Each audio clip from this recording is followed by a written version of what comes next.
कौन सा बंदा है सर जिसको ये ट्रेनिंग नहीं करनी चाहिए? जो बंदा फोत हो चुका है।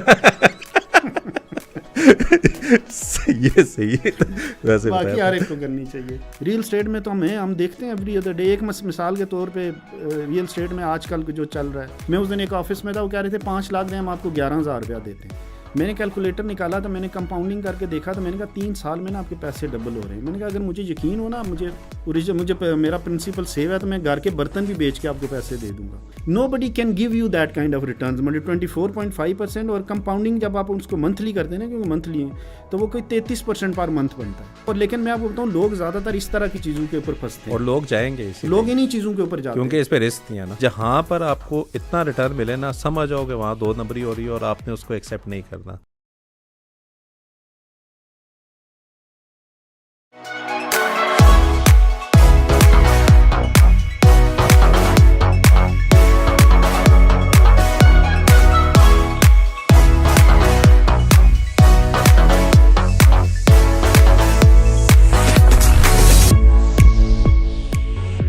अस्सलाम वालेकुम ख़वातीन व हज़रात and welcome to another episode of Sarmaya talks.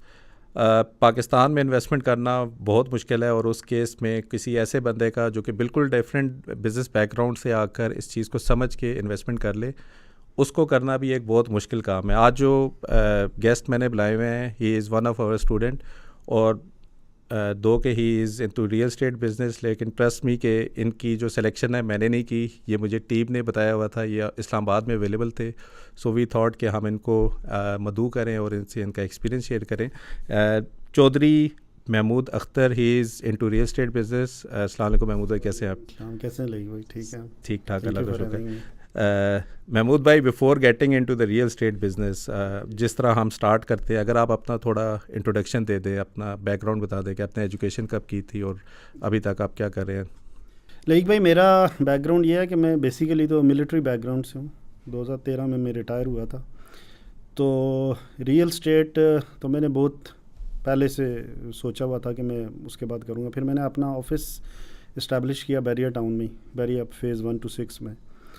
तो जब से अभी तक रियल स्टेट का ये काम करते हैं। मैं और एक दोस्त है मैं, हमारे साथ हम मिल के घर हमने बनाए, कोई 8-10 घर बनाए, एक आध प्लाज़ा बना के बेचा है। बाकी इन्वेस्टमेंट करते हैं और लोगों को भी बताते हैं कि अच्छी जगह जो फंडामेंटली स्ट्रॉन्ग और नॉन स्पेकुलेटिव किस्म की जो रियल स्टेट की इन्वेस्टमेंट्स होती हैं उसका बताते हैं। इसके अलावा मैंने थोड़ा बहुत कैपिटल मार्केट्स में भी किया था। मतलब AKD में मेरा account, I remember, I open in 2004। उस वक्त मैं सर्विस में ही था जब मैंने अकाउंट खोला था। तो ट्रेडिंग की, थोड़े से पैसे थे, वो almost I lost in that. तो अभी भी मेरा अकाउंट है, बल्कि एक और भी ब्रोकरेज है उसमें मेरा। फिर बाद में मैंने FX में भी कुछ 4-5 साल पहले कुछ ट्रेडिंग की, वहाँ पे भी लॉस हुआ क्योंकि कोई आइडिया नहीं था बिल्कुल। तो ये still I am into real state. तो ये ज़बरदस्त। सर ये बताएं कि ये जो रियल स्टेट में माशाल्लाह आपका इतना अच्छा था, व्हाई यू थॉट कि you need to basically learn ये जो कैपिटल मार्केट की चीज़ें हैं? ज़्यादातर तो हम एज ए पब्लिक जो है ना, रियल स्टेट से ज़्यादा इन्फ्लुएंस है और आप तो ऑलरेडी बिज़नेस में थे।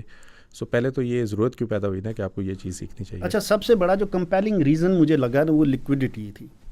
मैंने ना रियल स्टेट के 3 साइकिल्स देखे हुए, बूम एंड बस्ट, 2004-5, 12-13 और ये अभी जो 2020 पोस्ट कोविड जो हुआ था, जिसमें रियल स्टेट ऑलमोस्ट डबल हुई थी। लेकिन मैंने ये देखा है कि जब रियल स्टेट की मार्केट जैसे आजकल है होती है, तो इट बिकम सो इलिक्विड कि आपको इवन DHA के अंदर भी प्लॉट बेचना मुश्किल हो जाता है। और आपके पास प्रॉपर्टीज़ पड़ी हुई हैं, आपके पास एसेट्स हैं, but you are basically, even आपके पास इतने पैसे नहीं होते sometimes to make the ends meet. तो ये एक वाइड चीज़ है जिससे मैंने देखा कि, क्योंकि मैंने जैसे कहा पहले भी, मेरा थोड़ा बहुत एक्सपोजर था, तो मैंने सोचा कि कम से कम 50% ना आपका कैपिटल मार्केट्स में, बॉन्ड्स की या इक्विटी मार्केट्स में आपका एक्सपोजर होना चाहिए। लेकिन भाई सबसे बड़ी बात यह है कि आपके पास अगर 50 लाख की चीज़ है ना, मैं कहता हूँ अगर वो 15 लाख पे भी आ जाए ना, but if you want to sell, at least there is somebody on the other side to buy it. Capital markets में ये है, on a click of a mouse आपकी चीज़ बिक जाती है। रियल स्टेट में कई दफ़ा आपके पास एसेट्स पड़े होते हैं लेकिन लेने वाला कोई नहीं होता। तो this was so disappointing, still is, आजकल भी वही हालात चल रहे। और अभी भी लोगों को लगता है यही है कि ये चीज़ इसकी इतने की है, वो एक्चुअली प्राइस नहीं होती। इट्स जस्ट लाइक कि ऑटो मार्केट्स में भी ना कि होंडा सिविक करोड़ रुपए की होगी है, जब आप लेने जाते हैं तो एक्चुअली लेने वाला शायद 80 में 70 में भी नहीं होता। तो वो एक्चुअल प्राइस इज़ समथिंग जिस पे डील हो रही होती है, दिस इज़ डिफरेंट, जो कि नॉर्मल पब्लिक में होती है, दैट्स ए डिफरेंट प्राइस जो कि वो नहीं हो रही थी। अब मुझे ये बताएं सर कि ये तो चले एक चैलेंज था, वो था, तो how did you find us, why did you decided कि actually need to educate yourself before investing this वो टाइम? इस तरह का था कि मैं कोई वर्ड ऑफ माउथ से मुझे नहीं पता चला था। मैं मेरे ख्याल में ऐसे ही देख रहा था, क्योंकि थोड़ा बहुत तो मैं फाइनेंस की और इस तरह की कभी वीडियोस देखता था, तो उसमें probably, I don't exactly remember, आपका वीडियो मैंने देखा कहीं। उसके बाद उसने दैट पिक्ड माय इंटरेस्ट। तो मुझे लगा कि फिर मैंने थोड़ा और किया, फिर अमार भाई का भी शायद मैंने देखा, आप ही उनको प्रॉब्ली इंटरव्यू कर रहे थे, तो फिर मैं सरमाया पे गया। मुझे वेबसाइट, आपका पोर्टल बड़ा अच्छा लगा, it was so rich in information के मुझे पहले पाकिस्तानी कोई वेबसाइट ऐसी मैंने देखी भी नहीं थी। तो फिर आप लोगों का ओवरऑल सारा जब मैंने चीज़ देखी, तो the overall impression that I got it, I was in straight away. मैंने बल्कि अपने तकरीबन 5-6 और दोस्तों को भी कहा, 2 ने तो बल्कि 3 ने पैसे भी जमा करवाए, वो 1-2 किसी वजह से नहीं कर सके। तो मैंने बहरहाल बोट ऐसे मुझे पता चला था, फिर बड़ा डिलीजेंटली कोर्स किया माशाल्लाह उसमें। ज़बरदस्त। अच्छा। लेकिन ये डिसीजन इटसेल्फ कि मैंने समझ के करना है, ये कोई यानी सोची समझी एक वो थी कि मैंने इस दफ़ा जाना है तो मैंने इन्वेस्ट वैसे नहीं करने, मैं कोई सोच समझ के फिर जाके इन्वेस्ट करूँगा? जी जी बिल्कुल, क्योंकि मुझे यही लग रहा था कि अभी जब कोर्स करने के बाद जो एक्सपीरियंस हुआ है वो, और पहले भी जो थोड़ा बहुत आपको लगता था कि आपका बैड एक्सपीरियंस क्यों रहा है कैपिटल मार्केट्स का, वो होता ही है कि जब मार्केट, तो आपको पता है कि बहुत ज़्यादा फ्लक्चुएट करती हैं। तो अगर आपकी psychological, if you are not psychologically build to hold on to your investment when it is going up और going down, in either case, तो होता ही है कि आप ना होल्ड नहीं कर सकते। और कैपिटल मार्केट्स में आपको पता है पैसे वही कमाते हैं लोग के जो लॉन्ग टर्म जिनका होराइजन होता है। ये जो डे ट्रेडिंग और इस तरह की स्विंग ट्रेडिंग वाले पैसे तो ज़्यादा नहीं बनाते। तो वो उसके लिए मुझे यही लगा था कि कुछ जब तक मैं कोई स्ट्रक्चर्ड किस्म का कोर्स नहीं करूँगा ना, मेरी वो साइकोलॉजिकली मेरे में वो एबिलिटी आएगी नहीं to hold on to the investment. तो ये this was the primary driver which kept me motivated, और जिसकी वजह से कोर्स में मैंने मेहनत भी बहुत ज़्यादा की, सारे असाइनमेंट्स में बड़े टाइम से करता था मैंने। वो तो मेहनत नज़र भी आ रही है आपका, जो वो मैं आगे हम डिस्कस करेंगे। जो फाइनल सबमिशन थी वो हमने यूआरएल में इन टर्म्स ऑफ सरमाया पे इस दफ़ा हमने सारे स्टूडेंट्स की अपलोड भी किया, तो सारे पीपल कैन अंडरस्टैंड कि इनकी जर्नी क्या थी, और आपके लिए भी एक रहे कि आपने जो सारी चीज़ें की थी पढ़ी कैसी थी। अच्छा, आप कोर्स पे आ जाते हैं। बेसिकली पहले तो ओवरऑल एक्सपीरियंस आपका क्या था, एक्सपेक्टेशन आपकी क्या थी व्हेन यू स्टार्टेड, जो पहले जिस वक्त स्टार्ट हुआ और जिस तरह का एनवायरनमेंट मिला, अगर उसको आप थोड़ा समराइज कर दें कि what were you expecting and what you got? मैं आपको बताऊं, इट वाज, आप लोगों ने ना, you exceeded the expectations, I think way beyond my wildest dreams. मुझे बिल्कुल भी नहीं लगता था कि कोई इस तरह भी कोर्स कराएगा जैसे अमार भाई ने करवाया। हैट्स ऑफ टू हिम, ख़ास तौर पे उनकी ह्यूमिलिटी और जो उनका टेम्परामेंट है ना, that was marvellous I would say. तो बड़ा अच्छा उन्होंने प्रैक्टिकली, एक तो उसमें जितनी चीज़ें थी ना सारी प्रैक्टिकल थी, मतलब कोई सुपरफिशियल चीज़ वो नहीं सिखा रहे थे जहाँ पे आपको लगेगा ये तो सारी थ्योरी है। PSX के ऊपर बेस था, सरमाया के को हम यूज़ करते थे, और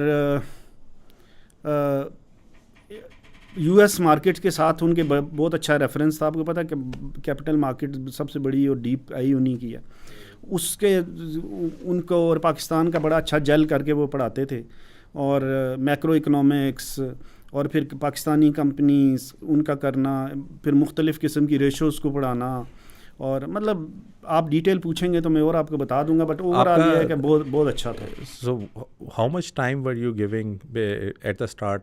यानी अगर मैं वैसे ऑन एवरेज पूछूं, कितने घंटे आपके पर वीक लगते थे the way the whole course for structure? कब आपको लगा कि थोड़ा सा टाइम आपका ज़्यादा कंज्यूम होना स्टार्ट हो गया? नहीं, कोर्स तो इन्होंने बड़ा अच्छा, ये वाला आपका बैच तो माशाल्लाह बहुत अच्छा था। मतलब होता ये था कि हमें सैटरडे को आपका रिकॉर्डेड लेक्चर मिल जाते थे, 2 लेक्चर होते थे मेनली। तो वो हम सुनते थे, उसकी बेस पे क्विज़ होता था जो कि ऑनलाइन ही हो जाता था, और एक असाइनमेंट होता था, असाइनमेंट का एक अलग तीसरा वीडियो होता था। फिर पूरा हफ्ता आपका एक सोशल मीडिया प्लेटफॉर्म्स आप 2-3 यूज़ कर रहे थे, उसमें वन ऑफ द प्लेटफॉर्म्स के ऊपर ना हमारी डिस्कशन होती थी, जिसमें एक आपकी एक और हमना मुमताज़ थी, वो हमें रूटीन में जवाब देती रहती थी, कोई असाइनमेंट रिलेटेड होता था, और वो एक मिड वीक सेशन भी करती थी लाइव। तो Ammar used was available himself also off and on, but Amna was forthright, जब भी कोई किसी की क्यूरी होती थी फ़ौरन वो जवाब देती थी। तो फिर सैटरडे को, नेक्स्ट सैटरडे को दोबारा एक लाइव सेशन होता था 2 घंटे का, वो जो प्रीसीडिंग वीक का पूरा होता था ना, उसके ऊपर डिस्कशन होती थी। तो वो बड़ा अच्छा होता था, क्योंकि उसके अंदर जो लोग दूसरे भी क्वेश्चंस पर पूछते थे, पूरा एक बैच होता था 35-40 लोगों का, तो बड़ी अच्छी इस लिहाज से लर्निंग होती थी। तो ये जनरली उसका स्ट्रक्चर था। एक जो हमने ना थोड़ा सा क्या होता है ना, ये बड़ा ड्राई सब्जेक्ट है इन टर्म्स ऑफ इन्वेस्टमेंट। जो चीज़ मेरे ख्याल में हमने पिछले कोर्स में भी की, और इस दफ़ा तो हमने पहले वीक से ही कोशिश की, वो था आपका पोर्टफोलियो बिल्डिंग, कि जो आप समझ रहे हैं उसके अगेंस्ट आप क्या डिसीजन मेकिंग कर रहे हैं, उसके ऊपर आप बताएं। तो portfolio building, how that was helping you in this particular? Portfolio building में ये था कि 1 मिलियन रुपीज़ आप लोगों ने हमें दिए थे, और जूं हम सीख रहे थे ना, उसी हिसाब से ही हम उसमें इन्वेस्ट कर रहे थे। मिसाल के तौर पे वर्चुअल कैश था ना, मगर सारे ये तो कुछ वर्चुअल कैश था, बिल्कुल। 1 मिलियन रुपीस दिए हुए थे तो सारे आ होते जाएंगे तो उनको शायद हम डिफरेंटली हो, फिर सारे साइकोलॉजिकल फैक्टर्स एक बंदा मेरे पास आया, वो मुझे कहता है जी ये जो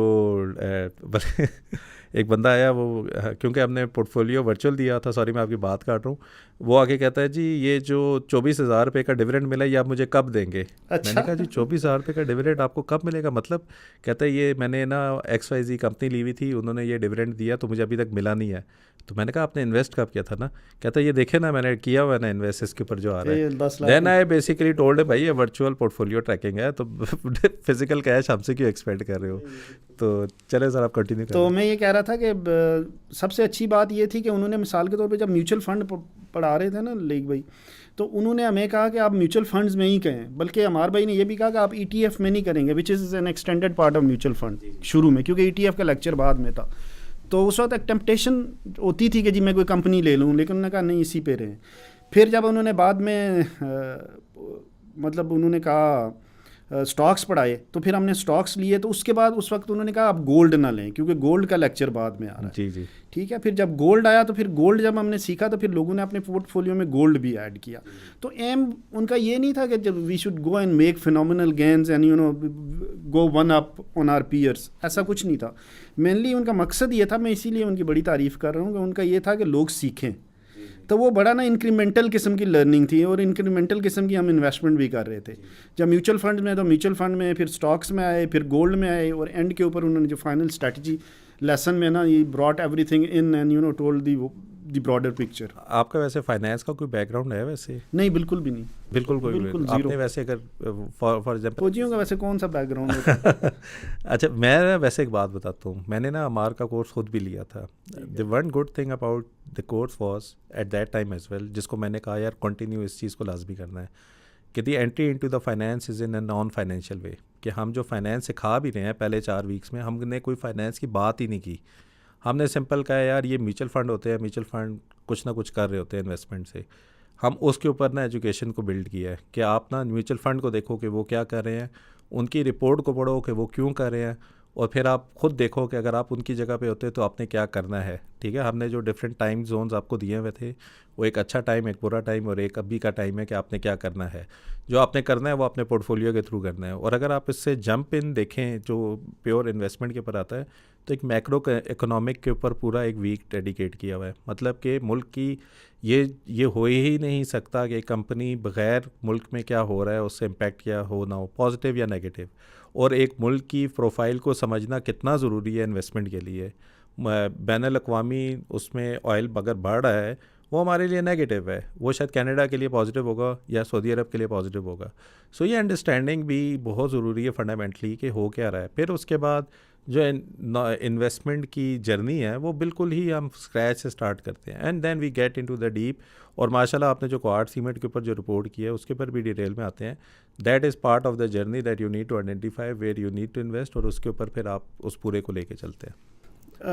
आपकी बात को आगे लेके चलें तो उन्होंने अमार भाई ने इतना सीमलेसली पढ़ाया ना कि आपको this course didn't look very threatening to us, वरना होता ही है कि ये इतना ज़्यादा ड्राई सब्जेक्ट है ना, और इतना ज़्यादा it was so alien to I think most of us कि बड़ा मुश्किल था even to continue I think beyond a week. आप बंदा यही कहेगा मैं इसमें से क्या सीखूंगा, मुझे तो कुछ समझ ही नहीं आ रही।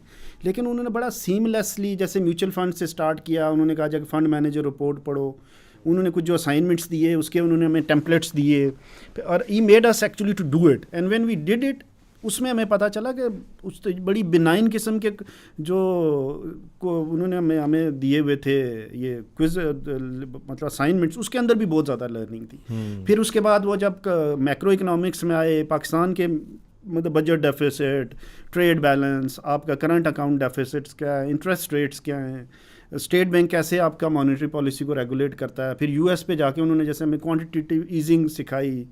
फिर उन्होंने कहा जी ये डिस्काउंट विंडो में बोरिंग कैसे होती है, और इंटरेस्ट रेट कैसे कंपनीज़ को इफ़ेक्ट करते हैं। ऑयल मतलब जैसे पाकिस्तान नेट इंपोर्टर है, तो ऑयल आपका बहुत मेजर एक कंपोनेंट है आपकी इंपोर्ट बिल का, और जब ऑयल आपका बढ़ता है या कम होता है तो वो आपकी मार्केट आपके मुल्क पे कैसे इम्पैक्ट करता है, आपकी इंडिविजुअल कंपनीज़ पे कैसे करता है।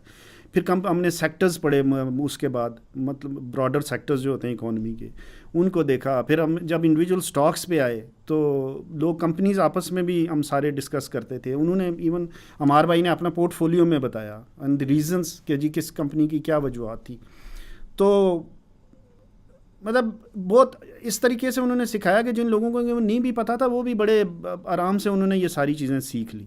फिर ऑफ कोर्स ये भी होता है कि हर बंदे का एक अपना होता है, आप जितना ज़्यादा मेहनत करें उतना ज़्यादा आपको और होता है। वो जब एक चीज़ सिखा के जाते थे तो उसके बाद ये हर एक सारे हम लोग ये भी करते थे कि हम जाते थे यूट्यूब पे वीडियोस देखते थे, इवन वेबसाइट्स वो हमें बताते थे। मैं तो कहता हूँ अगर इस कोर्स में से एक टेक अवे में कर लूँ ना, मुझे जो वेबसाइट्स पता चली हैं उन्होंने जो बहुत सारी बताई हैं, trading economics, world global bonds या इस तरह की नाम जहाँ पे बॉन्ड्स की ट्रेडिंग होती है, और इस तरह की और 10-12 वेबसाइट्स ही जो मुझे इस कोर्स से पता चली हैं। मेरे ख्याल में जितने में हमने पैसे पे किए हैं वो उससे ज़्यादा तो वही ये अकेला ही नॉलेज काफ़ी ज़्यादा था।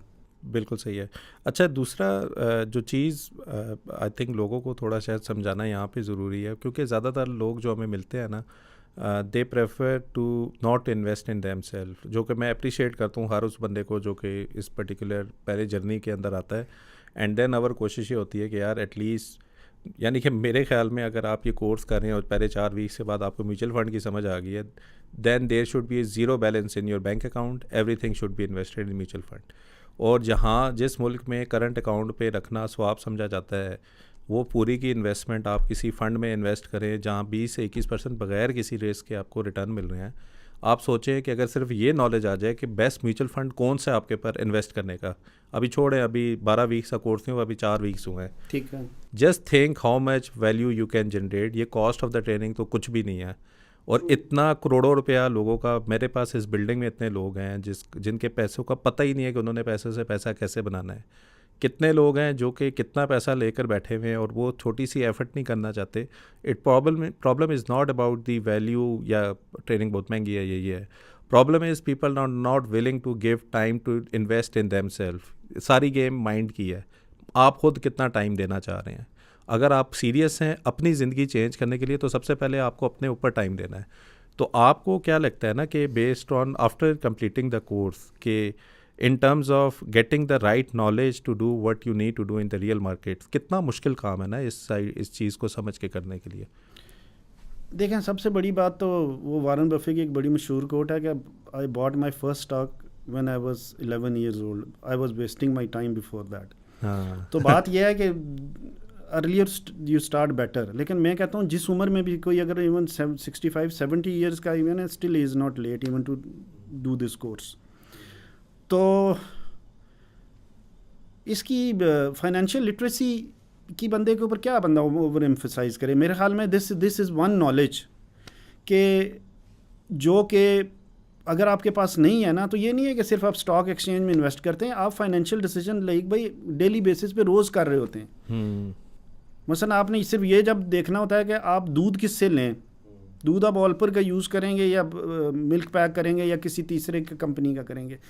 आप जब कहेंगे मैं किस ग्रोसरी स्टोर से जाके लूँ, मैं गाड़ी कौन सी मैं ख़रीदूँ, मैं घर ख़रीदूँ अपना बनाऊँ या मैं रेंटेड हाउस में जाऊँ, ये वाले ऐसे डिसीजन है जो हर पाकिस्तानी करता है वेदर इज़ फाइनेंशियली लिटरेट और नॉट। ठीक है, स्टॉक एक्सचेंज और म्यूचुअल फंड्स को तो एक मिनट के लिए छोड़ दें, ये this knowledge is so basic, जो बंदा नहीं भी इन्वेस्टमेंट करना उसको भी ये करना चाहिए। मिसाल के तौर पे मैं आजकल आपको एक चीज़ बताता हूँ कि जो हमार भाई ने हमें सिखाई है। इस वक्त पाकिस्तान में जो इंटरेस्ट रेट है वो तकरीबन 22% है, और अभी 14 को मेरे ख्याल में दोबारा मीटिंग हो रही है, शायद एक्सपेक्टेशन है कि ये 300 बेसिस पॉइंट कर 24-25% कर दें। तो और पाकिस्तान की 12 मंथ की ट्रेजरी यील्ड का, ट्रेजरी बिल्स का में जो लास्ट इनकी ऑक्शन हुई है उसमें 24.74% पे उन्होंने दिया। अब अगर आप बैंक में चले जाएँ ना, तो बैंक कभी भी आपको ये चीज़ नहीं बताएगा, ये यहाँ इस कोर्स में ही हमने सीखी। आप जाएंगे ना तो हर बैंक के अंदर ये सारे इंस्ट्रूमेंट अवेलेबल होते हैं, आप बाय कर सकते हैं। आप बैंक में जाके ज़्यादातर आप पैसे लोगों ने करंट अकाउंट या ज़्यादा करंट अकाउंट में रखाए होते हैं बैंक, बल्कि कुछ बैंक्स तो ऑफ़र ही नहीं करते। मैं उस दिन एक बैंक में गया हूँ, नाम नहीं लेता हूँ, तो मैंने उनको कहा, कहते हैं हम तो सेविंग अकाउंट ऑफ़र ही नहीं करते, सिर्फ करंट अकाउंट जिसमें ज़ीरो। आप अगर चाहें तो वहाँ पे ट्रेजरी बिल ले जाओ तो आपको 25% तो वहाँ से मिल जाएगा, तो आपको क्या ज़रूरत होती है होगी कि कहीं और इन्वेस्ट करने की। तो रियल स्टेट में यहाँ पे 4 या 5% पे आपको अगर रेंटल मिले तो लोग दौड़ के उस चीज़ को पकड़ लेते हैं जिसमें बैंक वगैरह आया वो। तो ये जो नॉलेज होता है ना, ये सिर्फ मैं कहता हूँ स्टॉक एक्सचेंज को तो छोड़ें, आपके जो basic day to day life है, अपने बच्चों की एजुकेशन के बारे में जो आपने डिसीजंस करने होते हैं, घर लेना है जैसे मैंने कहा, इस तरह की और बहुत सारी चीज़ें, पैसा जब भी है पैसे के यूज़ के ऊपर जब भी करेंगे you will be taking a financial decision. It's as simple as that. नहीं, बेहतरीन हो गया। आई थिंक अगर थोड़ा सा समराइज़ कर दें, क्योंकि मैं इसलिए एम्फेसिस कर रहा था कि थोड़ा सा ना लोगों को भी समझ आ जाए। ओवरऑल आपका जो डमी पोर्टफोलियो, आपने कहते डमी की बात करते हैं, व्हाट वाज दी 5 कंपनीज या 4 कंपनीज विच यू सेलेक्टेड, थोड़ा सा समरी बता दें कि आपने क्यों सेलेक्ट किया था। और आई थिंक दैट इज़, और एक ना कोहार्ट सीमेंट पे आपने डिटेल रिपोर्ट भी आपकी सबमिट है जो कि डिस्क्रिप्शन में मिलेंगी। Not into the details but again थोड़ा सा आपको क्या लगता है कि how you see Kohat cement as an investment. Kohat cement though is not my favourite company because I have another favourite, Lucky cement मेरा फेवरेट है, लेकिन Kohat cement stand alone basis के ऊपर वो सिर्फ सीमेंट में ही है। Lucky is a conglomerate. तो कोहार्ट के जब मैंने फाइनेंशियल्स देखे तो उसमें बड़ी अच्छी सबसे अच्छी जो मुझे उनकी चीज़ लगी थी, उनके जो बेसिकली वो आलमोस्ट डेट फ्री कंपनी है। ठीक है, और उनके मार्जिन्स बहुत अच्छे हैं, ग्रॉस मार्जिन उनका बहुत अच्छा है, ऑपरेटिंग प्रॉफिट्स बहुत अच्छे हैं, नेट इनकम बड़ी अच्छी है। और सबसे बड़ी बात है कि नेट इनकम तो बहुत सारी कंपनियों की होती है जैसे लेकिन उनका यह है कि उनके फ्री कैश फ्लोज हैं बहुत अच्छे, मतलब कंपनी एज के जनरेट्स लॉट ऑफ कैश, और वो कैश जब जनरेट करती है तो वो शेयर होल्डर्स को जाती है डिविडेंड्स की सूरत में मेनली। हालांकि सीमेंट कंपनियां डिविडेंड नहीं देती, लेकिन ये फिर एक्सपेंशन में जाती हैं, ये फिर और तरह के जैसे शेयर बायबैक करती हैं और इस तरह की, तो कंपनी बहुत अच्छी है। आपने मेरी फेवरेट कंपनियों का पूछा तो I have like 4-5 favourite companies जो कि मैंने ख़रीदी हुई भी थी। और मैं वैसे यहाँ पे डिस्क्लेमर दे दूँ, this is not a financial advice. इन्होंने 12 हफ्ते मेहनत की है और हम अभी ये सिर्फ जानना चाह रहे हैं कि ये वर्ट he end up after the course. Again आपने बाय या सेल करना है, अपनी उस पर करना है, मैं सिर्फ इनका एक्सपीरियंस यहाँ पे शेयर कर रहा हूँ। मसलन सबसे मेरी जो फेवरेट कंपनी है ना पाकिस्तान में वो एंग्रो है, Engro corporation. Engro is a conglomerate. वो आपको पता है पाकिस्तान में 2 LNG टर्मिनल है, एक एंग्रो ने लगाया हुआ है। एंग्रो इस वक्त एनर्जी में है, एंग्रो थर है, एंग्रो कादरपुर। फिर जो थर कोल का जो कॉन्सेप्ट है ना उसको एक्चुअलाइज़ किया एंग्रो कॉरपोरेशन ने, तो वहाँ उनके बहुत ज़्यादा डिविडेंड आएगा। फिर एंग्रो की एक और सब्सिडरी है इंफ्राशेयर, जिसमें इन्होंने ये जो मोबाइल कंपनीज़ के ना टावर्स लगा रहे हैं, उसमें मुझे पता है कि फ्यूचर में उनके बहुत अच्छे डिविडेंड्स आने हैं। फिर ऑफ कोर्स उनकी जो एंग्रो EPCL है जो कि ये रेज़न बनाती है इसकी PVC के, 90% उनका मार्केट शेयर है। और last but not the least जो एंग्रो फर्टिलाइज़र है ये भी उन्हीं की है, उसमें भी उनकी कोई 56% शेयर होल्डिंग है। तो ये पाकिस्तान के जो क्रिटिकल सेक्टर्स हैं ना उसके अंदर ये इन्वेस्टेड है, यानी पाकिस्तान की इकॉनमी के साथ ही ये चलती है। एक ये कंपनी है मेरी सबसे बड़ी फेवरेट। फिर मुझे मीज़ान बैंक बहुत अच्छा लगता है, बहुत पीछे से अभी पाकिस्तान का 4th लार्जेस्ट बैंक आ गया और इस्लामिक बैंकिंग में वो लीडर है। तो आई थिंक इसकी भी बहुत अच्छी ग्रोथ होनी है, इतनी ग्रोथ होने के बावजूद। टेक्सटाइल कंपोजिट में मेरा Interloop is my all time love, क्योंकि उनका जिस तरह का मॉडल है और जिस तरह उनको शेयर होल्डर्स का केयर करते हैं, और अभी जैसे वो मतलब जो इंटरनेशनल बड़े बड़े ब्रांड्स हैं उनके लिए बेसिकली सॉक्स बनाते हैं, जैसे इनके लिए टारगेट हो गया, वॉलमार्ट, नाइकी, एडिडास, ये सारे जो हैं यू नेम इट, जो बड़े ब्रांड्स हैं उनके लिए बनाते हैं। फिर डेनिम का इन्होंने प्लान लगाया, बहुत मुझे लॉन्ग टर्म के लिए बहुत अच्छी कंपनी लगती है। फिर सिस्टम्स ऑफ कोर्स हम सब की, आपकी भी फेवरेट है, वो सब की फेवरेट सिस्टम्स को मैं जब मतलब इंडिया की जब मैं TCS, विप्रो और इस तरह की कंपनियों को देखता हूँ वो कहाँ पहुँच गई हैं, तो सिस्टम्स का तो जस्ट अ स्टार्ट, तो सिस्टम्स में बहुत ज़्यादा आगे जाना है। और देयर इज़ अनदर कंपनी, हाँ, लकी सीमेंट ऑफ कोर्स। तो lucky cement is also conglomerate, Pakistan का सबसे बड़ा उनका मतलब उनकी इस वक्त ऑलमोस्ट 15.5 आई थिंक 15.5 टन्स उनकी जो कैपेसिटी है, मिलियन टन्स उनकी कैपेसिटी है। नॉर्थ और साउथ के दोनों के प्लेयर हैं, एक्सपोर्ट में वो नंबर 1 है। कराची टर्मिनल में वाहिद कंपनी है जिनका अपना स्टोरेज टर्मिनल है वहाँ पे। फिर इनके इंटरनेशनल ऑपरेशंस हैं इराक में और कॉन्गो में, प्रॉब्ली 2 उनके वहाँ पे हैं। राइस में बहुत ज़्यादा ये एक्सपोर्ट करते हैं। फिर लकी ने जो ये वाहिद कंपनी है जिन्होंने कि बिन कासम में अपना एक प्लांट लगाया हुआ है जिसके ऊपर थर कोल से वो प्रोड्यूस करेंगे 660 मेगावाट का। तो लकी फिर किया, ये जो लकी मोटर्स हैं जिसमें ये किया बनाते हैं, PO बनाते हैं, फिर सैमसंग के मोबाइल ये असेंबल करते हैं। तो ये मुझे लॉन्ग टर्म के लिए बहुत अच्छी, ये मेरी 5 फेवरेट कंपनीज़ हैं। और इस पे आपके जब आपने अगर शेयर्स ले लिए, क्या एफर्ट है सर आपकी सिर्फ उसको रखने की? कोई मेरी इन्वेस्टमेंट फ़िलासफ़ी ये है कि अगर जब आप लें ना, मतलब वॉरेन बफे को हम सब भी उनको मानते हैं, मैं भी उनको उस्ताद ही मानता हूँ। तो मेरी भी वही है कि जी your holding period is forever. आप पूरी इन्वेस्ट करें रिसर्च, और जब एक दफ़ा आपने ले लिए then you don't sell it. और वो ये इतना it's easier said than done कि यू डोंट सेल इट। अगर ये आपने करना है तो फिर आपको सरमाया का कोर्स करना पड़ेगा। नहीं सर, मैं तो आपको सुन रहा था, लगी थी रहा के 12 हफ्ते पहले ये सारी इन्फॉर्मेशन थी आपके पास? नहीं, कहाँ थी ऐसे मतलब फ्रेगमेंटेड किस्म की ये सारी। तो यहाँ पे ही आप लोगों की का बहुत शुक्रिया। ये जो थोड़े से पैसे लिए आपने, ये तो मेरे ख्याल में पहले हफ्ते में ही ख़त्म। मैंने कहा ना, वो जो वेबसाइट्स हमने सीखी हैं उसी में ये पूरे हो गए। नहीं, मैं ये बताऊँ, जो मैंने कोर्स लिया था ना मार का, तो हमें PDF, एक्सेल फाइल, बहुत ज़्यादा ना scattered sort of knowledge based sharing थी। अच्छा। ये लास्ट टाइम हमने पूरा सरमाया पे किया, इवन हमें उसको करने के लिए बहुत एफर्ट करना पड़ी। अभी जो आपको स्ट्रक्चर फॉर्मेट में सिर्फ डाटा की बेस पे डिसीजन मेकिंग ही करनी है, बाकी सब कुछ बैकएंड पे हम कर रहे हैं। और आई थिंक जो मेन चीज़ अगेन मैं बता रहा हूँ कि जो पोर्टफोलियो की इंटीग्रेशन थी ना, जो कि सम हाउ लोगों को बनता हुआ जब तक ना हो ना नज़र, यानी कि दे डोंट बिलीव कि ये हो भी सकता है। ऐसे ही है। अब जिस तरह रियल टाइम के ऊपर पे आउट्स आ रहे हैं, डिडक्शंस हो रही है, इवन डेली म्यूचुअल फंड कुछ ना कुछ दे रहा है। This is something which you can not basically understand until you invest. और अगर आप देखें, आप अगर जिस तरह इंट्रोडक्शन का सेशन अगर आपको याद हो, मैं इंट्रोडक्शन लाजमी सुनता हूँ क्योंकि इंट्रोडक्शन से मुझे लोगों का बैकग्राउंड समझ आता है, और फिर एंड में जब मैं लोगों का देखता हूँ तो I do totally understand where they were coming from and what we have basically invested in them and how they are basically getting into the market. तो इन्वेस्टमेंट पे ना मैं देखता था ज़्यादातर लोग, मैंने नेस्टेक में इन्वेस्ट किया, मेरे इतना लॉस हो गया था, मुझे समझ नहीं आई, मैंने ये किया, मैंने इस स्ट्रेटजी के ऊपर इन्वेस्ट किया, मेरा इतना लॉस हो गया। So basically there are so many losses. और अगेन एक वो हम कहते हैं ना, एलेक्स समोजी का एक कोट होता है कि एक नॉलेज ना होने का जितना बड़ा लॉस है ना, जो टाइम का लॉस तो सेपरेट है, जो पैसे का लॉस है उसको वो आई थिंक डेट समथिंग के नाम से उसने किया हुआ है। लेकिन ऑब्जेक्टिव ये है कि जब आपके पास वो नॉलेज आती है देन यू रियलाइज़ कि यार ये इतना बड़ा गैप जो मुझे ये इस नॉलेज के ना होने की वजह से लॉस हुआ है, आप उसको बता भी नहीं सकते ये कितना बड़ा लॉस था एक लिहाज से।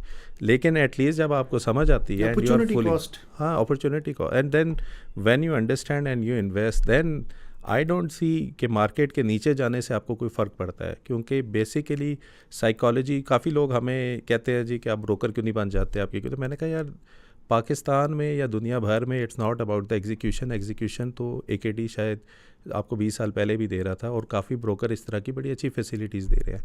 इट्स अबाउट द माइंडसेट कि क्यों आप आए हैं, आपने ले ली एक चीज़, वो किस पर्पज़ के लिए ली है, and then why you need to sell it. जिस तरह आपने कहा आपने एक अच्छी कंपनी में कर दिया, there is no need to sell it until you will see some fundamental कोई चीज़ हो रही होगी। तो ये जो माइंडसेट है ना, this is so important to understand. और मेरे ख्याल में मैं बड़ी जल्दी रियलाइज़ ये किया कि जब मैंने भी MR की ट्रेनिंग की थी तो आई रियलाइज़ कि यार इट्स वॉज नॉट अबाउट कि मेरे पास पैसे नहीं थे या मेरे पास कोई ऐसा प्लेटफॉर्म नहीं था कि मैं ट्रेड नहीं कर सकता था। इट वॉज अबाउट कि मैंने क्यों करना है, कहाँ करना है, रीज़न क्या थी, और वो रीज़न जो थी ना, that is the whole game to understand. और इसकी कोई वैल्यू ही नहीं है। अगर आप मेरे से पूछें, मैं जिस तरह कह रहा हूँ कि by the 4th week if you have got lot of money, you can basically take the जो प्रॉफिट्स होगा वो इतना ज़्यादा हो सकता है कि शायद आपको कॉस्ट भी समझना है इसके ऊपर। आप अगर इसके ऊपर थोड़ा देख लें कि जो अपॉर्चुनिटी कॉस्ट जो मिस कर देते हैं, अब जब माशाल्लाह 20 साल बाद, ऑब्वियसली 20 साल पहले जब आपने स्टार्ट किया था, now you see right now, अगर आपने यही कोर्स 20 साल पहले लिया होता, what was the opportunity cost which you missed because you have not taken this information या नॉलेज जो थी राइट टाइम पे नहीं लिया? मैं आपको एक चीज़ बताऊं कि तकरीबन ना मेरे ख्याल में 10वां शायद हफ्ता था जिसमें हमने गोल्ड पढ़ा, और पूरा लेक्चर और हफ्ता हमारा गोल्ड का था। अभी मैं तकरीबन लास्ट वीक मैंने एक ना खुद कैलकुलेशन की है कि अगर आप 1 जनवरी 2003 को 1 लाख रुपया आपके पास होता और 1 लाख आप गोल्ड ले लेते पाकिस्तान में, या 1 लाख के आप डॉलर्स ख़रीद लेते, तो 20 साल बाद आज के दिन में, मतलब 20 साल से कुछ 6-8 महीने ज़्यादा हो गए, 20.5 कर ले।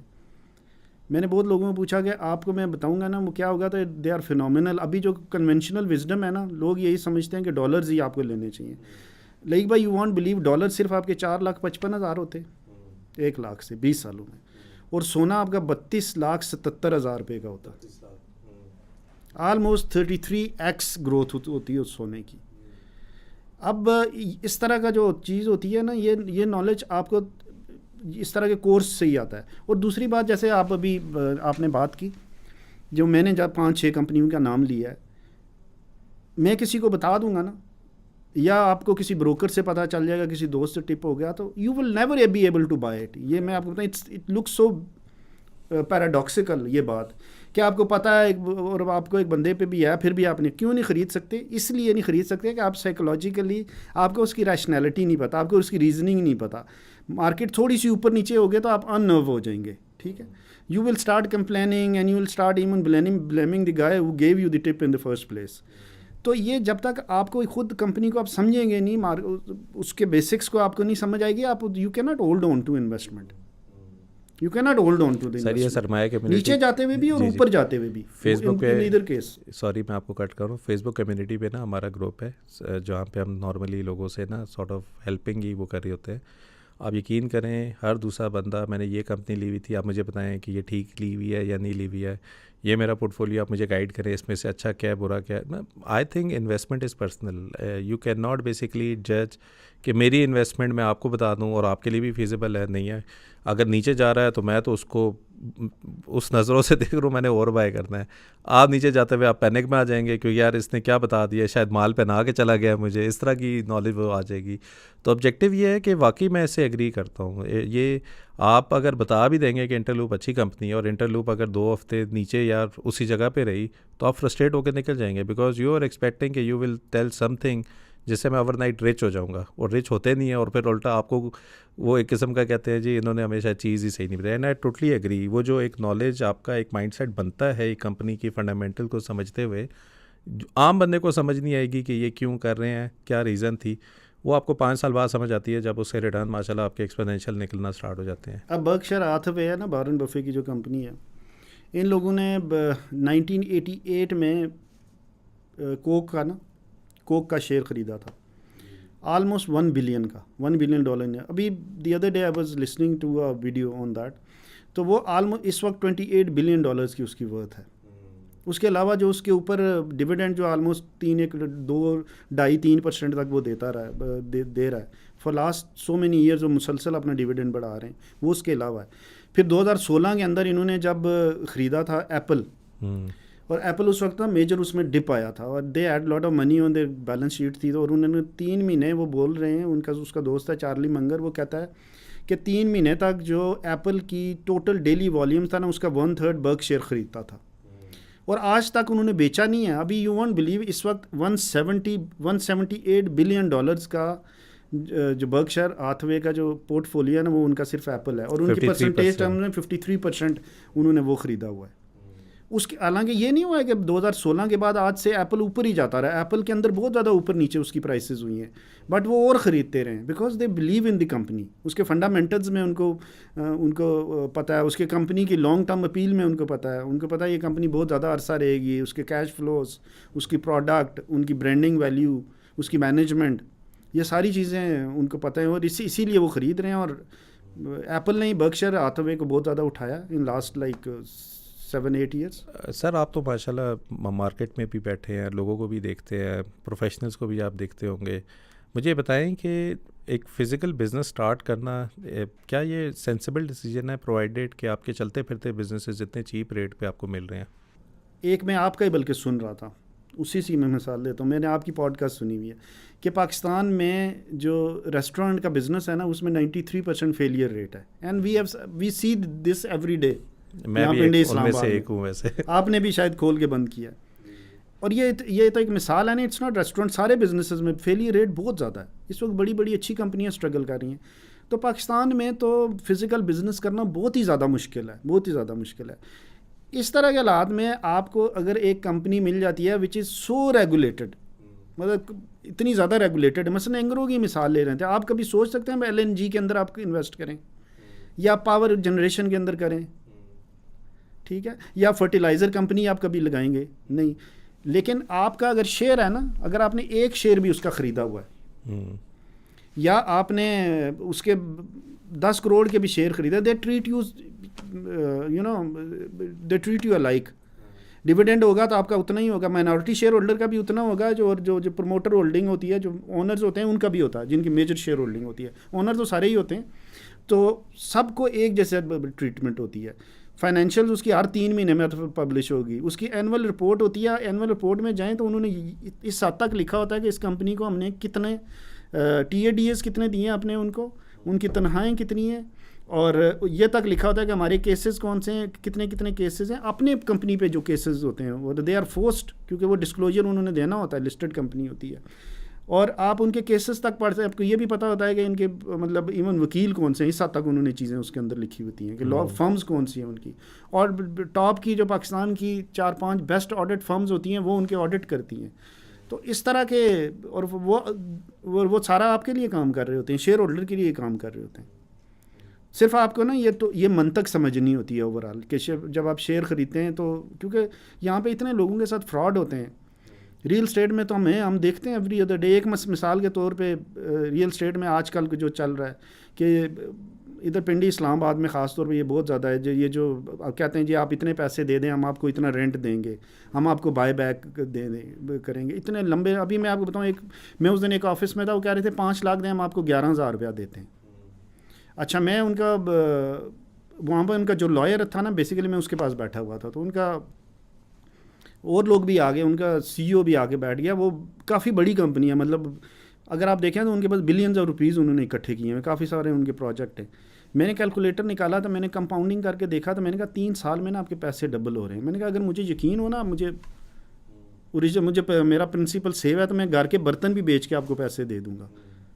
बट आई नो ये सिर्फ ना, nobody can give you that kind of return, मतलब 24.5%, और कंपाउंडिंग जब आप उसको मंथली करते हैं ना, क्योंकि मंथली है, तो वो कोई 33% पर मंथ बनता है।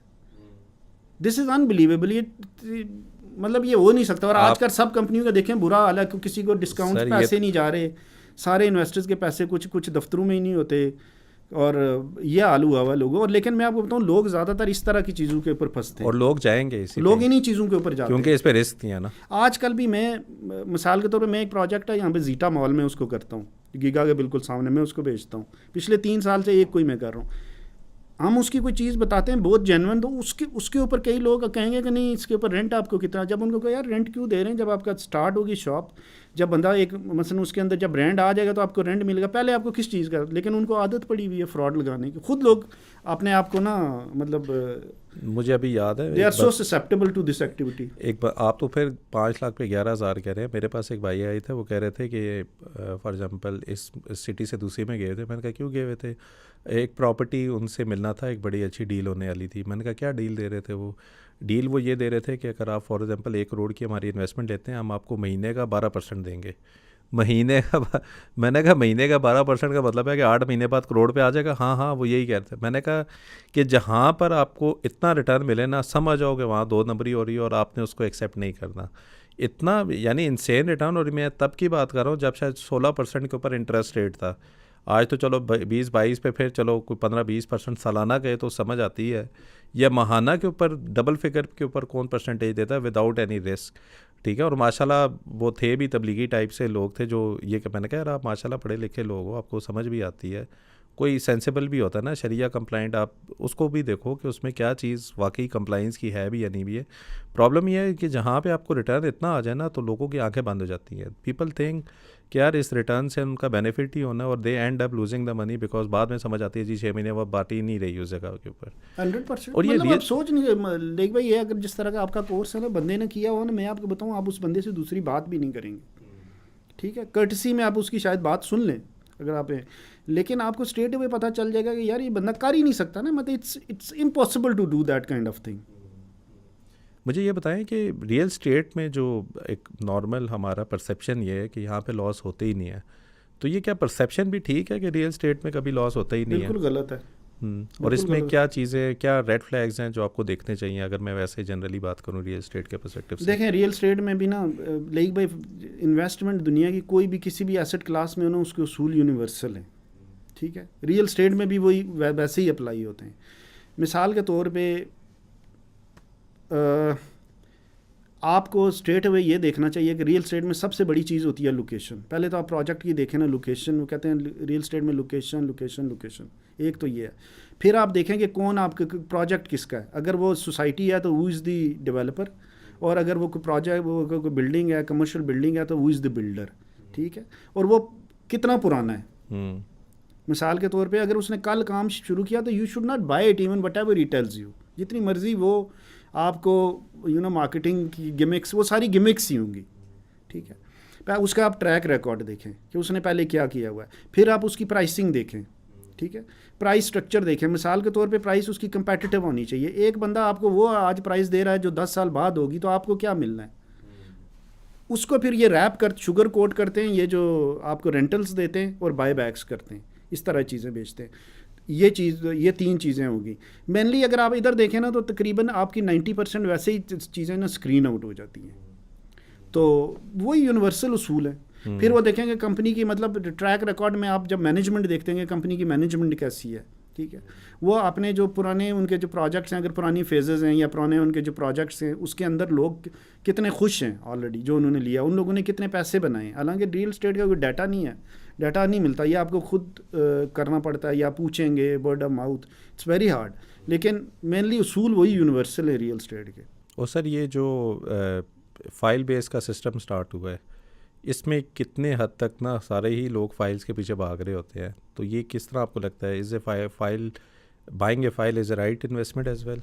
फाइल बाय करने में कोई अर्ज नहीं है। मिसाल के तौर पे अगर DHA या बैरिया की या फैसल टाउन है, जो 3-4 इस्लामाबाद के बड़े ब्रांड हैं, इनकी किसी की भी, या कैपिटल स्मार्ट सिटी है, इनकी कोई भी जब शुरू में सोसाइटी लॉन्च होती है तो वो फाइलें ही होंगी जब तक वो डेवलप करके आपके हैंड ओवर नहीं करते। तो फाइल ख़रीदने में कोई अर्ज नहीं है। लेकिन असल चीज़ ये होती है कि आप स्पेकुलेशन में ना पड़े। मिसाल के तौर पे आपने किस्तों पे लेनी है, अगर आप 2 की किस्तें दे सकते हैं तो आप 15 फाइलें ना पकड़ लें। ठीक है, आप जब नहीं दे सकेंगे, मार्केट नीचे आएगी तो आपको लॉस होगा ना। वैसे तो फाइल लेने में उसूल, अगर वो मसलन DHA की या चीज़ है आपको से, या बैरियर टाउन की कोई अच्छी है, फैसल टाउन की जैसे मैंने कहा, तो you one can always by the file, उसमें कोई अर्ज नहीं। आजकल आपको क्या लगता है ना रियल स्टेट का क्या सीन चल रहा है? यानी पीपल कोई activity in terms of trade हो रही है या इन टर्म्स ऑफ प्रॉफिटेबिलिटी, या मार्केट्स में कितने डाउन हुए ना? हम तो देख लें स्लो डाउन तो हर जगह आया हुआ है। तो what is the state of real state? बहुत बुरे हालात हैं। लेकिन वारन बफे की एक मैं कोट फिर कहूँगा, वो कहता है you should buy when you see the blood on the streets. इस वक्त we see the blood on the streets in real estate. ठीक है, this is the time to buy इस वक्त, क्योंकि जब आप प्राइस आपकी ऊपर चली जाएगी ना तो एक और भी साइकोलॉजिकल फिर बैरियर आ जाता है, उस वक्त आप ख़रीद नहीं सकते आप, क्योंकि लॉक होते हैं पुरानी प्राइस के ऊपर। तो ये टाइम होता है इस वक्त आप अच्छी इन्वेस्टमेंट्स जो हैं वहाँ पे आप ख़रीद सकते और हैं। आई थिंक वो जो आपका इनिशियल जो प्रॉब्लम था कि इतना लिक्विड फंस चुका होगा कि इलिक्विड सी मार्केट होगी आपके लिए ना, if you have holding some sort of real estate और रियल स्टेट ही रखा हुआ है, बिल्कुल। और रेट भी ऐसे मिल रहे होंगे जिस रेट पे शायद आपको सेल करना भी मुनासिब नहीं होगा, तो आपको लगेगा कि शायद आप लॉस में कर रहे हैं या बिल्कुल। उस वजह से। एक और भी रियल स्टेट में, और इसमें मैं आपको फ़र्क बताऊं, because I don't vouch for real estate, इसलिए कि रियल स्टेट जनरली पाकिस्तान में नॉन प्रोडक्टिव सेक्टर है। ख़ास तौर के ऊपर जो ये प्लॉट्स की बाइंग सेलिंग होती है ना, इस पे जो स्पेकुलेशन होती है, घर कोई भी नहीं बनाते और सोसाइटियों पे सोसाइटियाँ बनी जा रही हैं, प्लॉट्स डेवलप हो रहे हैं, फाइल्स बहुत ज़्यादा हैं, और उसके ऊपर लोग ना पैसा आपका सारा आपका ब्लैक मनी वहाँ पे या नॉन टैक्स मनी जितना है ना वो वहाँ पे पार्क होता है, और उससे कोई आपकी जो जीडीपी के ऊपर उसका कोई असर नहीं है। ठीक है, टैक्स वहाँ से कोई भी नहीं आता। गवर्नमेंट जब भी रियल स्टेट पे टैक्स लगाती है तो ये नहीं होता कि वहाँ से वो रेवेन्यू लेगी, वो उसको थोड़ा सा नीचे करने के लिए करती है, मतलब वहाँ पे डिमांड डिस्ट्रॉय कर रही होती है। तो रियल स्टेट का तो वैसे भी मैं इसी एक आने की वजह ये भी थी कि रियल स्टेट एक, हाँ, कंस्ट्रक्शन की जो उसका साइड है, मसलन घर बना के बेचना, प्रोजेक्ट अच्छे बना के बेचना, फ्लैट बनाए आप, मॉल्स बनाएं, शॉप्स बनाएं, प्लाजे बनाएं अच्छी लोकेशंस पे, वो ज़्यादा अच्छा है। या इवन डेवलपर भी जो हैं, ये मैं नहीं कह रहा हूँ कि उनको नहीं करना चाहिए, लेकिन है ये नॉन प्रोडक्टिव सेक्टर। और पाकिस्तान के इस वक्त जो इकोनॉमिक हालात ख़राब है, हम रोज़ टीवी पे देखते हैं, वो ये कि रियल स्टेट टैक्स नहीं है, आपकी रिटेल सेक्टर आपका टैक्स नहीं है, तो जो कि मेजर आपके एक सेगमेंट आपकी उसका इकोनॉमी का, वो टैक्स ही नहीं है। तो ये जो कैपिटल जो आपको मैं तो इसमें आपको इसलिए भी खराज तहसीन पेश करना चाहूँगा, उसकी वजह यह है कि ये वाइड सेक्टर है, इसमें जितना ज़्यादा लोग आएंगे ना, ये प्रोडक्टिव सेक्टर है। मिसाल के तौर पे एक बंदा लकी सीमेंट में या एंग्रो में इन्वेस्ट करता है तो ये जेन्युइन इकोनॉमी के हिस्सा है, मसलन एलएनजी इंपोर्ट कर रहे हैं, सीमेंट बना रहे हैं, आपको बिजली वो पैदा कर रहे हैं, फर्टिलाइज़र की उनको कंपनियाँ उन्होंने लगाई हुई हैं, टेक्सटाइल्स में वो हैं, तो ये जेन्युइन आपकी इकोनॉमी है, तो उसके ऊपर आप लोगों को ला रहे हैं। प्रॉब्लम ये है पाकिस्तान में ना, जो मुझे लगता है कि बड़ा वो एक हर्डल है कि हम जब अपना पैसा लॉक कर देते हैं ना एक ऐसे लैंड के ऊपर जो कि वाकई डिमांड में है, और ऐसा नहीं है कि पाकिस्तान में घरों की डिमांड नहीं है, जो गरीब तबका या जो बंदा जिसने घर बनाना है ना, अनफॉर्चुनेटली अमीरों ने इस पर्टिकुलर एवेन्यू पे इतना कब्ज़ा किया हुआ है कि सॉर्ट ऑफ उन्होंने, एक अमीर बंदे ने एक प्लॉट ले लिया, अगले दूसरे ने थोड़ा ज़्यादा करके ले लिया, करते करते करते जो आम बंदा जिसने वाकई घर बनाना है ना उसकी रीच से बाहर हो गया। ठीक है, और सबसे बड़ा मसला ये है कि चलो आपने प्लॉट लिया घर बनाने के लिए, तो समझ आती है कि यू आर बेसिकली एक डिमांड क्रिएट कर रहे हैं, सरिया आ रहा है, सीमेंट आ रहा है, मज़दूर को पैसा मिल रहा है। प्रॉब्लम ये है कि आप जब बस पहला प्लॉट ले लिया, फिर आप दूसरे की तरफ गए, दूसरा ले लिया, फिर तीसरे की तरफ गए, तीसरा ले लिया, आपने पहले की देखा कि डबल हो गया, उसको बेचा, फिर आपने एक घड़ी ले ली और एक आईफोन ले लिया।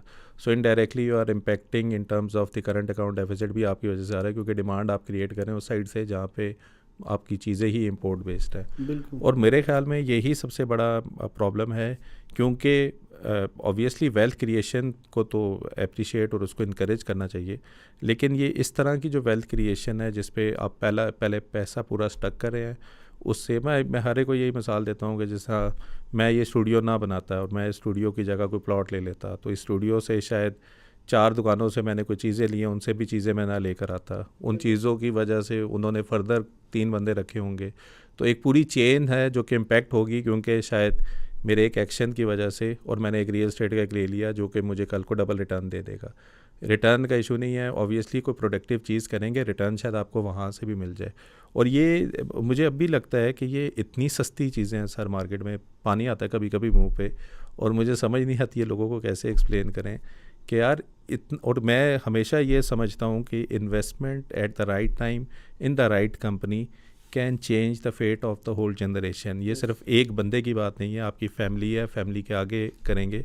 70s में अगर आपने की होती, आज आपको ज़रूरत ही नहीं थी कोई और बिज़नेस सेटअप करने की। तो ये जो सारी चीज़ें हैं ना, I think it will come with education as well. थोड़ी सी हम अपनी कंट्रीब्यूशन करने की कोशिश कर रहे थे।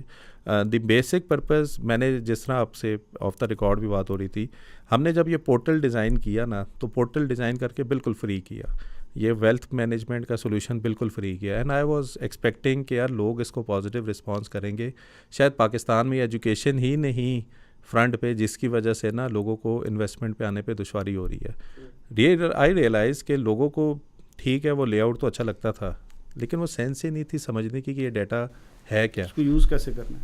तो this is where we have plugged in this whole training. और प्लानिंग को भी अगर आप देखें तो आपसे बेहतर किसी को नहीं पता कि सरमाया पे क्या है। बिल्कुल सही बात। कोई बंदा भी अभी सरमाया की वेबसाइट पे जाएगा, he will wealth of information but for no value to them because they don't understand कि इसकी है क्या। मैं हमेशा कहता था यार ये पैसे बनाने वाली मशीन है, सिर्फ समझ आ जाए पैसा बनाना कैसे है। तो again I think I would again appreciate you as well, because कभी कभी क्या होता है ना लोगों को, और मैं वैसे एक जनरली आपसे सवाल जो मेरे जहन में अभी एकदम आ गया, कौन सा बंदा है सर जिसको ये ट्रेनिंग नहीं करनी चाहिए? अगर आप कोई एक स्पेसिफिक सेगमेंट किसी को आइडेंटिफाई करें, कोई ऐसा बंदा जिसको आइडेंटिफाई करें जिसके लिए ये ट्रेनिंग सूटेबल ना हो। जो बंदा फोत हो चुका है। सही है वैसे बाकी हर एक को करनी चाहिए। एक ना यूएस के अंदर एक स्टडी हुई थी कि कौन से बंदे जिनको सबसे ज़्यादा प्रॉफिट हुआ है, तो उस स्टडी में उन्होंने आइडेंटिफाई कि उन सबको प्रॉफिट हुआ जो फोत हो चुके हैं, जो बेच नहीं सकते थे बेच ही नहीं सकते थे, इमोशंस ही नहीं थी, जिनकी इमोशंस पड़ी हुई थी। अच्छा, आपने ना भी एक बात कर रहे थे कि मैं ये जो स्टूडियो पे पैसे लगाए कहीं और लगा देता। अब होता यह है कि आजकल भी मिसाल के तौर पे जब बिल्कुल आपकी इकोनॉमी स्टॉल हुई है, एक जो हमारे भाई ने हमें चीज़ बताई थी, एक मनी मल्टीप्लायर होता है और एक स्पेंडिंग मल्टीप्लायर होता है। स्पेंडिंग मल्टीप्लायर है मिसाल के तौर पे अगर आपने स्टूडियो पे से 2 मिलियन रुपीज़ लगाएं, तो जब आपने ये कैमरा ख़रीदें, ये आपने माइक्स ख़रीदें, टेबल ख़रीदें, तो ये जो पैसे आपके गए ना, उसने कुछ फ़र्ज़ करें ये 4 लोगों के पास 20 लाख रुपया चला गया, उसमें से उन्होंने 50-50 हज़ार रख लिया, सेविंग कर ली, 4.5 लाख का जाके कुछ उन्होंने ग्रोसरी ख़रीद ली, किसी ने टीवी ख़रीद लिया, किसी ने जाके गाड़ी के अंदर कुछ अपने टायर चेंज कर लिए, किसी ने घर में एक बेड ख़रीद लिया, ठीक है, किसी ने जाके गांव में कोई एक आध कमरा और डलवा लिया अपने जो नेटिव हाउस में। होता ही है, और वो जो पैसे खर्च होंगे वो आगे पैसे दूसरे बंदे का, तो इट्स अ मल्टीप्लायर इफ़ेक्ट। जो 20 लाख है ना, वो आखिर में जाके हो सकता है वो 1 करोड़ बन गया हो। इसी तरह बैंकिंग जो होती है आपकी, उन्होंने हमें सिखाई है कि फ्रैक्शनल रिज़र्व पर चलती है। होता ही है कि आप एक बंदा 1 लाख रुपया लेके जाता है बैंक में, ठीक है, तो बैंक में इस वक्त आपकी रिज़र्व रिक्वायरमेंट है 10% फॉर एग्ज़ाम्पल, तो वो 10,000 रुपया रखेंगे, 90,000 रुपया आगे दे देंगे, लोन आउट कर देगा बैंक, तो खुद नहीं रखता। वो 90,000 रुपया जब जाता है ना, तो वो जाके खर्च होता है और आखिर में वापस वो बैंक में पैसा आता है इन वन वे। पाकिस्तान में खैर कैश इकोनॉमी भी है, लेकिन इन आइडियल सिचुएशन, तो वो जब वापस आते हैं तो उसमें से फिर 9,000 बैंक रख लेता है, 10%, 81,000 दोबारा करता है, और ये जो 1 लाख रुपया है ना, ये जाके आपका 9 लाख रुपया बन जाता है। तो ये इस तरह इफ़ेक्ट होता है। एक स्पेंडिंग इफ़ेक्ट होता है जो कि आपने चीज़ ख़रीदी और मार्केट के अंदर जो पैसा घूमता है। तो आजकल के मिसाल के तौर पे हालात में क्या हो गया कि इतना ज़्यादा फियर है लोगों को कि पाकिस्तान डिफ़ॉल्ट ना कर जाए, डॉलर बहुत ज़्यादा डीवैल्यू हो रहा है, लोगों का इन्फ्लेशन जब 30+ है, तो लोगों के जो रियल वेजेस हैं वो बहुत ज़्यादा ख़त्म हो गई हैं, लोग गरीब हो गए हैं पाकिस्तान में। बेसिकली मैं तो कहता हूँ पाकिस्तान की मिडिल क्लास भी आधी, इस वक्त 50% लोग गरीब हो गए। सारे लोगों ने फियर में ना पैसा खर्च नहीं करते, जब पैसा खर्च नहीं करते तो वो स्पेंडिंग मल्टीप्लायर नहीं हो रहा, इसलिए आपको कहीं भी आपको कोई चीज़ बिकती भी नहीं नज़र आ रही।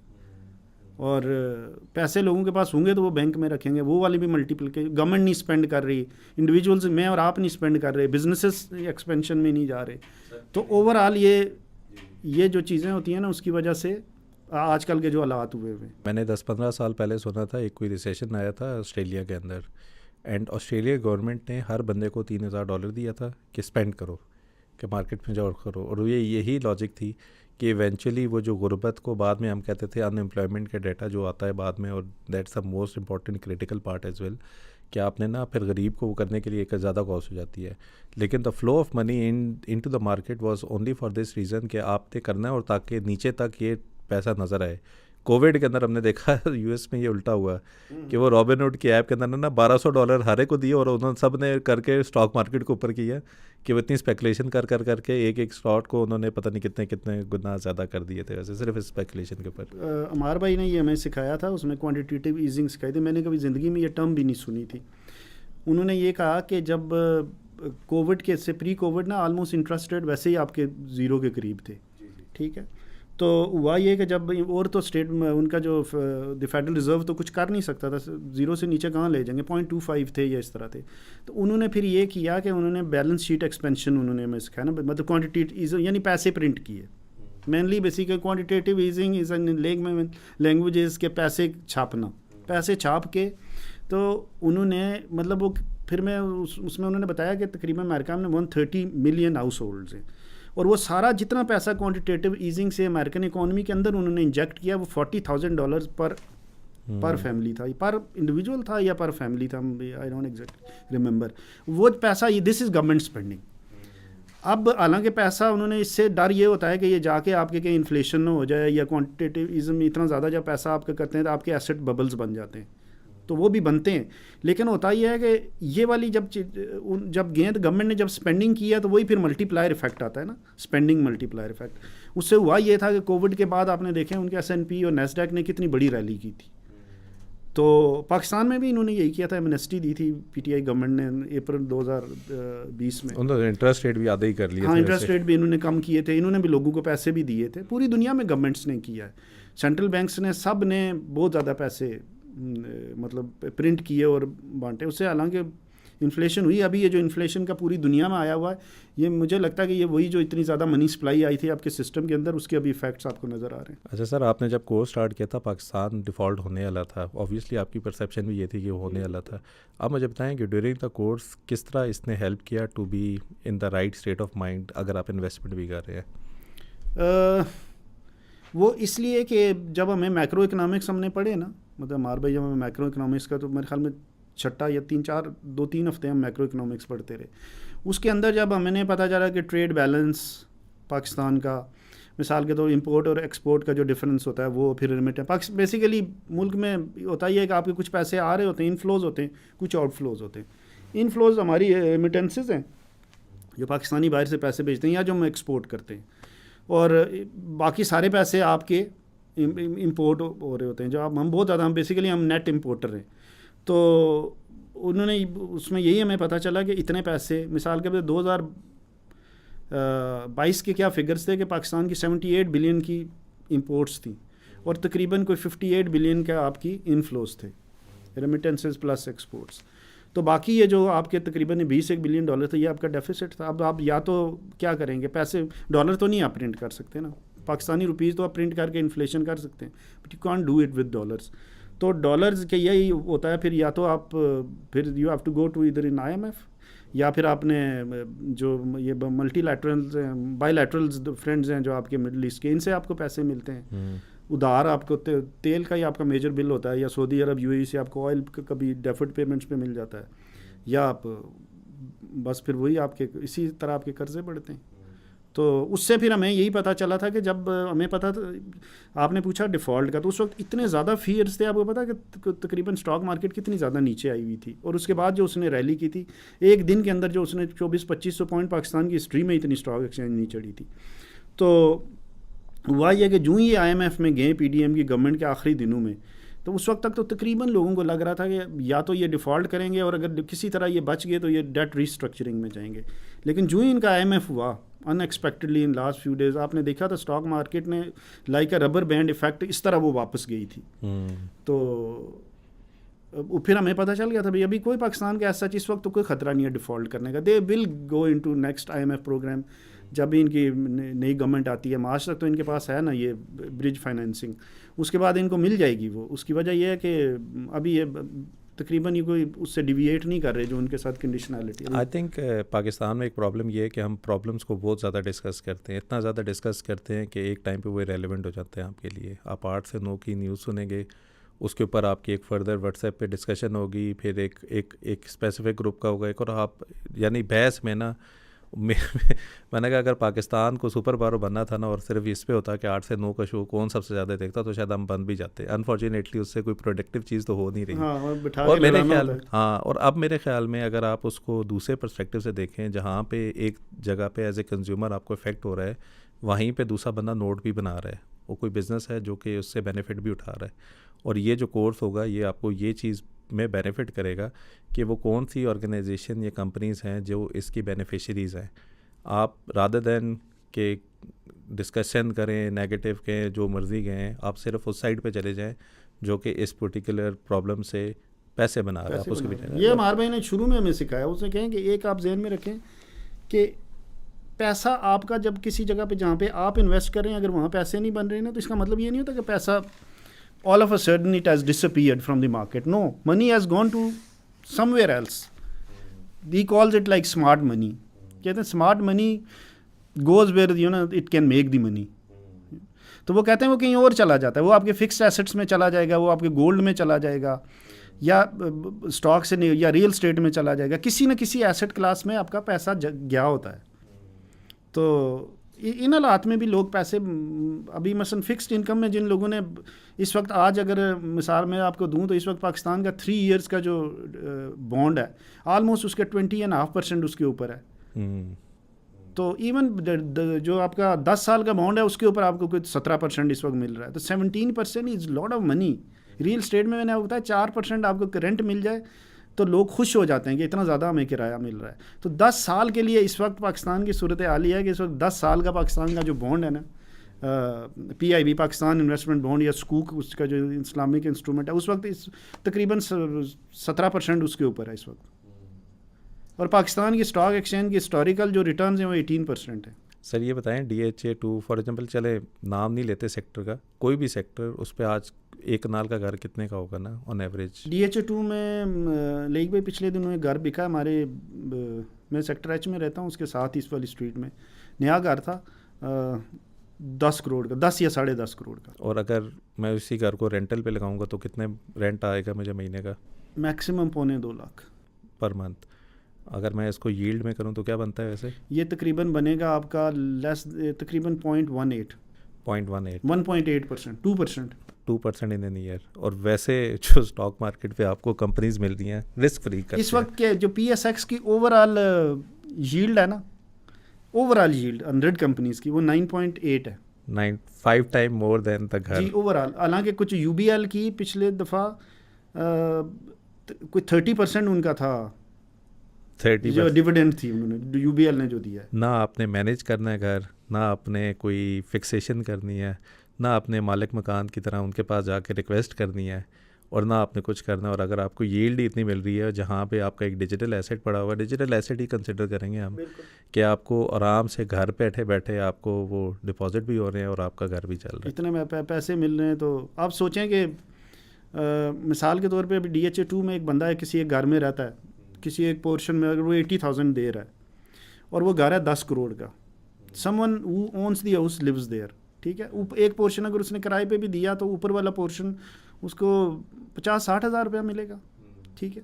उसकी बजाय वो 10 करोड़ अगर उठा के फौजी फर्टिलाइज़र, एंग्रो फर्टिलाइज़र, UBL और मिलर ट्रैक्टर तरह के 4-5 जो हिस्टोरिकली डिविडेंड्स बहुत अच्छे देते हैं, इस तरह के 4-5 स्टॉक्स ले ले, अच्छा स्टॉक्स ना भी ले, वो पैसे उठा के आपके T बिल्स ले ले एक 12 महीने के, जिसके ऊपर मैंने आपको बताया 25% इंटरेस्ट है।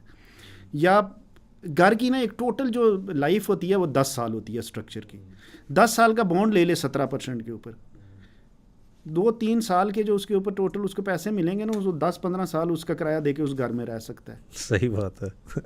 अब ये फ़ायदा होता है इस तरह की आपको, इस तरह के मतलब इतनी हैवी इन्वेस्टमेंट। और सिर्फ इसलिए अभी भी कमेंट्स में आएंगे कि वो जो 10 करोड़ का घर है वो फॉर एग्जांपल 12 का भी तो होगा, वो इस तरह भी होगा, वो यू कैन बेसिकली। मैं आपको बताऊं क्यों नहीं होता, इसलिए कि घर की मैं आपको, या तो अभी पिछले 1-2 साल 1-1.5 साल ना, ये अनप्रेसिडेंटेड है पाकिस्तान में। आज तक इतनी इन्फ्लेशन नहीं हुई है, जो मतलब मई के फिगर्स थे जैसे 37.5% इन्फ्लेशन थी, इतनी कभी भी पाकिस्तान में इन्फ्लेशन नहीं थी जो अभी हुई है। और इसकी वजह से आपकी कॉस्ट ऑफ कंस्ट्रक्शन बढ़ी है, वरना मैं आपको बताऊं घरों के सिर्फ प्लाटों के रेट बढ़ते हैं। घर इज़ अ डिप्रिशिएटिंग एसेट आपका, हाँ कमर्शियल कोई अच्छी प्रॉपर्टी है वो डिप्रिशिएटिंग एसेट होता है। घर का 10 साल के बाद इस वक्त ना लेक भाई आप F6 F7 में जाके घर में देखें ना, किसी भी घर का, वो किसी हर प्लॉट के घर का एक ही रेट है। क्यों? हालांकि मुख्तलिफ घर बने हुए, क्योंकि उनके डिमोलिशेबल रेट होते हैं। पुराने घर हैं ना, तो वो उन घरों का कोई भी पैसे नहीं देता, प्लॉट के रेट हैं सारे। तो हालांकि कमर्शियल प्रॉपर्टी ठीक है, ब्लू एरिया में अगर आप है तो वो किसी के पास अगर अच्छी प्रॉपर्टी है या किसी अच्छी जगह के ऊपर मेन रोड के ऊपर है तो वो ठीक है, वो एक अप्रिशिएटिंग एसेट होता है और वो उसमें से आपको कैश फ्लो भी मिलती है। लेकिन जनरली गाड़ी और ज़्यादातर लोग गाड़ी लेते हैं।